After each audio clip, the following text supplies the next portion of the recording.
ब्रेकनंतर एक महत्त्वाची बातमी. ठाणे महापालिका निवडणूक महाविकास आघाडी आणि मनसे एकत्रित लढणार आहेत.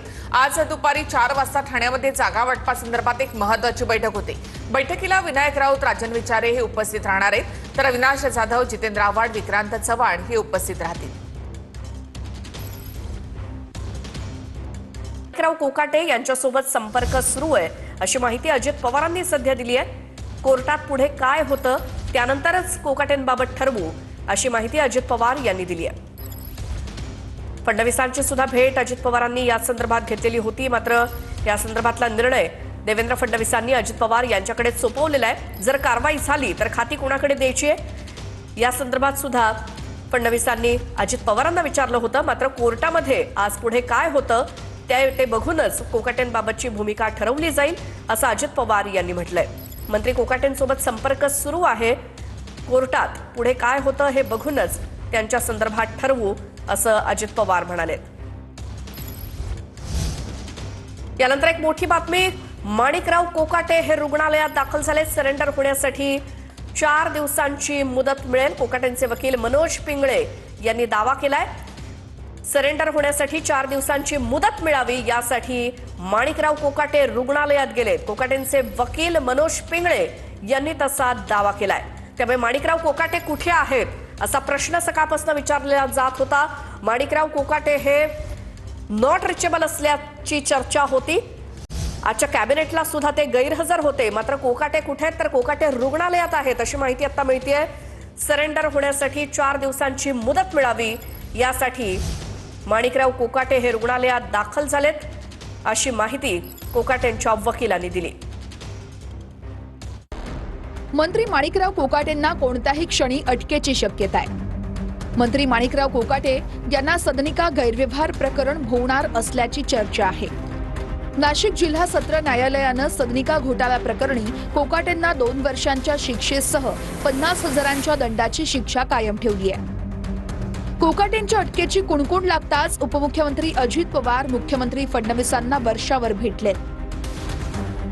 यावेळी कोकाटेंसंदर्भातला निर्णय फडणवीसांनी अजितदादांकडे सोपवल्याची सूत्रांची माहिती आहे.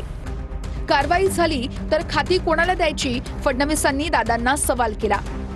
मंत्री माणिकराव कोकाटे यांची कॅबिनेट बैठकीलाही दांडी होती. मंत्री माणिकराव कोकाटे नॉट रिचेबल असल्याची सूत्रांची माहिती आहे. मंत्री माणिकराव कोकाटे यांच्या अटकेसंदर्भात अर्ज दाखल करण्यात आलाय. कोकाटेंविरोधात अटक वॉरंट काढण्यासाठी कोर्टात अर्ज दाखल करण्यात आलाय. आणि आताची सगळ्यात मोठी बातमी ती म्हणजे मंत्री माणिकराव कोकाटे यांच्या विरोधात अटक वॉरंट जारी करण्यात आलाय. त्यामुळे माणिकराव कोकाटेंना आता कोणत्याही क्षणी अटक होण्याची शक्यता आहे. कोकाटे रुग्णालयात असल्याचा दावा त्यांच्या वकिलांनी केलेला होता. 4 दिवस मुदत मिळावी यासाठी. मात्र कायद्यापुढे कुणीही मोठं नाही हे पुन्हा एकदा स्पष्ट होतंय. मंत्री माणिकराव कोकाटे यांच्या विरोधात अटक वॉरंट जारी करण्यात आलंय कोणत्याही क्षणी. त्यामुळे माणिकराव कोकाटे यांना अटक होण्याची शक्यता आहे. आज सकाळपासूनच TV9 मराठीवरती आपण हे सगळे अपडेट घेतोय. कायद्यापुढे कुणीही मोठं नाही हे एक प्रकारे कोर्टानं हा दणका देत स्पष्ट केलंय. पुन्हा एकदा अधोरेखित केलंय. मंत्री माणिकराव कोकाटे यांच्या विरोधात अटक वॉरंट जारी झालंय. या संदर्भात माहिती आपण घेऊयात. आमचे प्रतिनिधी चंदन पुजाधिकारी आपल्या सोबत आहेत. चंदन, काय आतापर्यंतचे अपडेट? माणिकराव कोकाटे यांच्या विरोधात नाशिकच्या प्रथम वर्ग दंडाधिकाऱ्यांनी अटक जारी केलेला आहे. माणिकराव कोकाटे यांना शक्यता आहे. 1955 सालचं हे संपूर्ण प्रकरण आहे. माणिकराव यांच्यावर आरोप निश्चित करण्यात आला होता.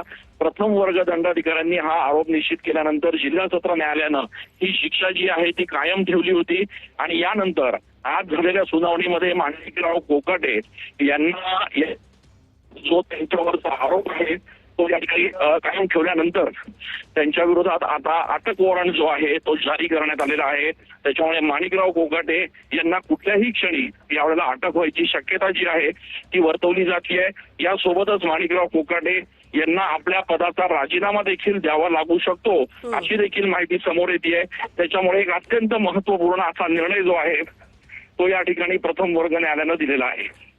बरं, मात्र माणिकराव कोकाटे हे वरच्या कोर्टात जाणार या संदर्भात जे काही बोललं जात होतं त्याबद्दल काय चंदन?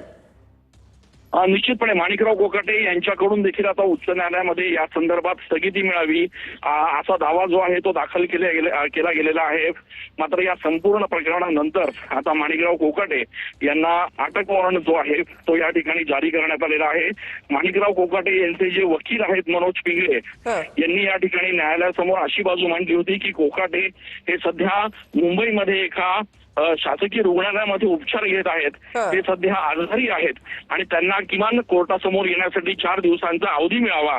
मात्र कोर्टानं याचिकाकर्त्यांचं हे म्हणणं फेटाळून लावलेलं आहे आणि आदेश देत खरं तर कोकाटे यांना अटक वॉरंट आता जारी करण्यात आलेला आहे. त्याच्यामुळे माणिकराव कोकाटे यांचं मंत्रिपद देखील आता धोक्यात आल्याचं बघायला मिळत आहे. बरं, मात्र प्रकृतीचं कारण देऊन आजची अटक टाळण्याचा प्रयत्न होता का? मात्र त्याचं काय होणार आता? रुग्णालयामध्ये ऍडमिट आहेत असं दाखवून देखील ते ग्राह्य धरलं जाणार की नाही? निश्चितपणे कोर्टानं स्पष्टपणे म्हटलेलं आहे. कोर्टानं या ठिकाणी स्पष्टपणे म्हटलेलं आहे की कायद्यासमोर कोणीही मोठं नाहीये. कायद्याच्या समोर कोणीही मोठं नसल्याचं कोर्टानं म्हणत या ठिकाणी या संपूर्ण प्रकरणामध्ये कुठल्याही प्रकारे कोर्टाने याचिकाकर्त्यांचं म्हणणं जे आहे ते ऐकून घेतलेलं आहे आणि माणिकराव कोकाटे यांच्या वकिलाचं म्हणणं जे आहे ते या ठिकाणी खारिज करत कोकाटे यांच्या विरोधातला अटक वॉरंट जे आहे ते या ठिकाणी जारी केलेलं आहे. चंदन, आपण हे अपडेट पुन्हा एकदा आपल्या प्रेक्षकांना सांगूया. माणिकराव कोकाटे यांच्या विरोधात अटक वॉरंट जारी झालेलं आहे, त्यामुळे आता कोणत्याही क्षणी त्यांना अटक होण्याची शक्यता आहे. या संदर्भात आपण अधिक बोलूया. सामाजिक कार्यकर्ते अंजली दमानी आपल्यासोबत फोन लाईन वरती आहेत. अंजली ताई, स्वागत तुमचं TV9 मराठीमध्ये. आता अटक वॉरंट जारी झालंय, कोणत्याही क्षणी अटक होणार. आपली प्रतिक्रिया माणिकराव कोकाटे प्रकरण संदर्भात? नाही, नक्कीच आता त्यांना या प्रकरणात अटक ही झालीच पाहिजे आणि जितक्या लवकर करतील तेवढं उत्तम. आत्ताच्या घटकेला जोपर्यंत त्यांचं हे अटक वॉरंट सुद्धा रद्द होत नाही, इतकंच नाही तर त्यांचं जे कन्व्हिक्शन आहे ते जोपर्यंत रद्द होत नाही तोपर्यंत त्यांची आमदारकी संपली, त्यांची मंत्रिपदचा प्रश्नच उठत नाही. आणि आता त्यांना जर अटक वॉरंट निघाला असेल तर कोणत्याही क्षणी त्यांना आता अटक झालीच ही पाहिजेच. पण प्रश्न असा आहे की ते आत्ताच्या घटकेला तुमच्याच बातम्यांमध्ये दाखवत आहेत की ते गायब आहेत आणि त्यांचा फोन सुद्धा नॉट रिचेबल आहे. इतकी वाईट परिस्थिती त्यांच्यावर यावी, वाईट वाटतं बघून. पण ही जी करामती हे लोक करतात, अटक झालीच पाहिजे त्याला आणि तात्काळ झाली पाहिजे. बिलकुल. अंजलीताई, त्यांच्या वकिलांनी कोर्टामध्ये काय काय झाले या संदर्भात काही वक्तव्य केलंय, माहिती दिली, ऐकूयात. कोर्टाने नेमकं काय म्हटलेलं आहे? कोर्टाने नेमकं काय म्हटलेलं आहे? सर एक मिनिट सर, हे गेलाय का रे? सर बोला सर. सर नेमकं कोर्टाने काय म्हटलेलं आहे?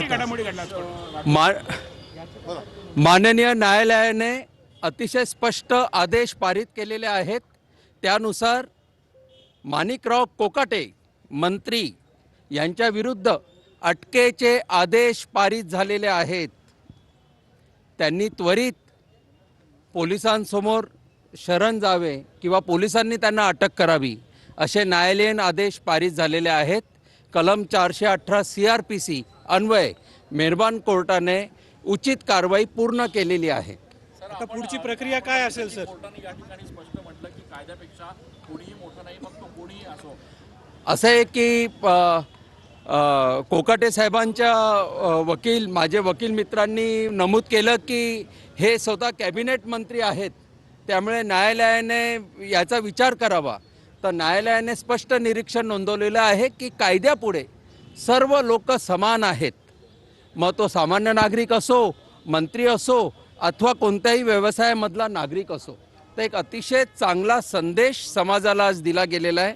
या सर्व कामामध्ये अतिशय जो लढा दिला आहे तो दिघोळे साहेबांच्या कन्या ॲडव्होकेट अंजली दिघोळे यांच्या बघा. आता न्यायालयापुढे असं म्हणण्यात आलं की कोकाटे साहेब रुग्णालयात दाखल आहेत, परंतु हे सबमिशन करताना कोणताही कागदोपत्री पुरावा देण्यात आला नाही. आणि त्याच वेळेस न्यायालयाच्या निर्देशनास पब्लिक प्रॉसिक्युटर यांनी लक्षात आणून दिलं की कॅबिनेट मीटिंग झालेली आहे, त्यात कोकाटे साहेब होते, नगरपालिकांच्या रॅलीमध्ये होते आणि आता मंत्रालयात आहेत, मुंबईत आहेत.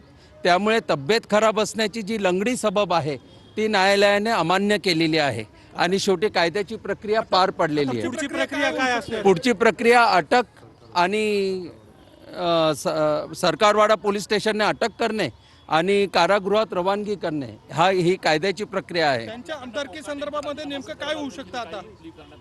हो, आता लोकप्रतिनिधी कायद्या अन्वये 2 वर्षांची शिक्षा जर झाली असेल तर त्वरित आमदारकी रद्द होते.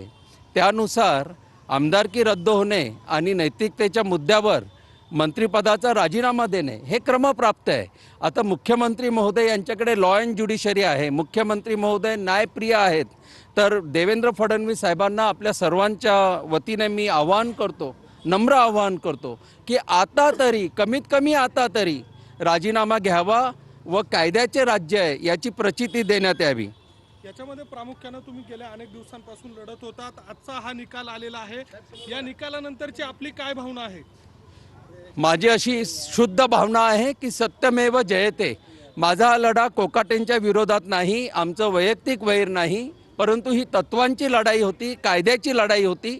आणि एक विधिज्ञ म्हणून मला अभिमान वाटतो की खरोखर न्याय जिवंत आहे आणि कायद्याची लढाई कायद्यानुसार लढली असता न्याय मिळतो. कोर्टाने पोलिसांना काही निर्देश दिलेत का की कधीपर्यंत अटक करावी? कोर्टाने निर्देश दिलेले आहेत की त्वरित अटक करण्यात यावी. त्वरितचा अर्थ त्वरित. सर, यामध्ये नक्की त्यांच्यावर आरोप काय ठेवण्यात आलेले होते, थोडक्यात सांगा. आरोप असे ठेवण्यात आलेले आहेत की मुख्यमंत्री कोट्यातील सदनिका या आर्थिक दुर्बल गटातील त्यांनी घेतल्या, जेव्हा की ते आर्थिक दुर्बल गटात नव्हते, त्यामुळे शासनाची फसवणूक केल्याचा गुन्हा हा सिद्ध झालेला आहे आणि तो सिद्ध झालेला असल्यामुळे त्यात शिक्षा झालेली आहे आणि शिक्षा झालेली असल्यामुळे अटक क्रमप्राप्त आहे आणि शिक्षा कन्फर्म झालेली असल्यामुळे आमदारकी रद्द होणे आणि अटक होणे या आता कायद्याच्या फक्त औपचारिक बाबी शिल्लक आहेत. आता याच्यात कोणतीही म्हणजे होईल अथवा न होणार अशी अनिश्चितता बाकी राहिलेली नाही. मी काही तासांपूर्वीच आपल्याला आश्वासित केलं होतं की काही तासांचाच हा प्रश्न आहे आणि त्यानुसार हे संपलेलं आहे. यात मी